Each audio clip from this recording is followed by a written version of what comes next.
dumi, grabe ka naman. Ba't lumalayo ka sa akin? Kakain ka, ma'am? Opo. Bakit po? Wala po akong pera. Di, ako. Kakain ikaw? Opo. Hala, bigyan mo na ako? Kung kakain ka, kain. O, hingi ka na lang ng sabaw. Ano yan?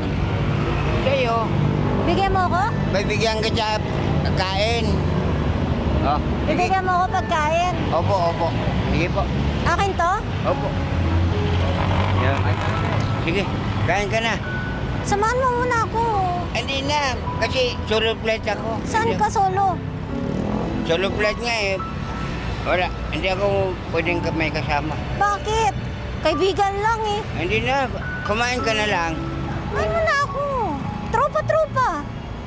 Ay, solo flight nga ako. Eh, pwede naman dalawa flight. Kain lang eh. Wala. Ay, kumain ka na. Hindi ka na si Bauki. Bakit? Saan ka pa pupunta? Siyempre, may patutunguhan ako. Saan? Doon sa destinasyon. Oh? Korea. Saan? Korea? Oo. Ako Japan. Bigay ka pera? Oo. Ako may pera ako. Ako may pera din. Binigyan mo ako 10. Oo. Halika na. Eh, damit po. Bibili po tayo. Tsaka gusto mo tutulugan? Hindi na. Dito lang naman ako natutulog eh. Muna natin ang tutulugan. Hindi na. Huwag na kasi.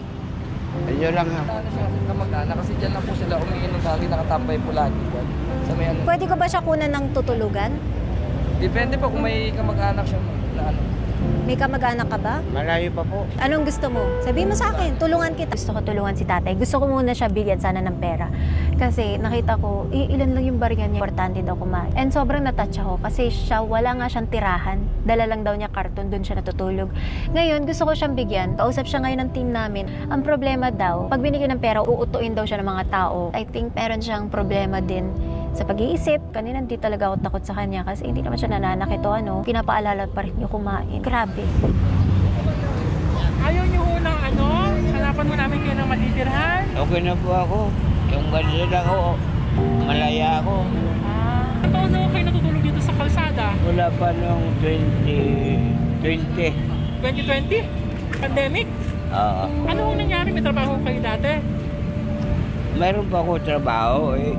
Nawala yung gamit ko. Ano ho ba trabaho niyo dati? Maton po. Sa construction? Opo.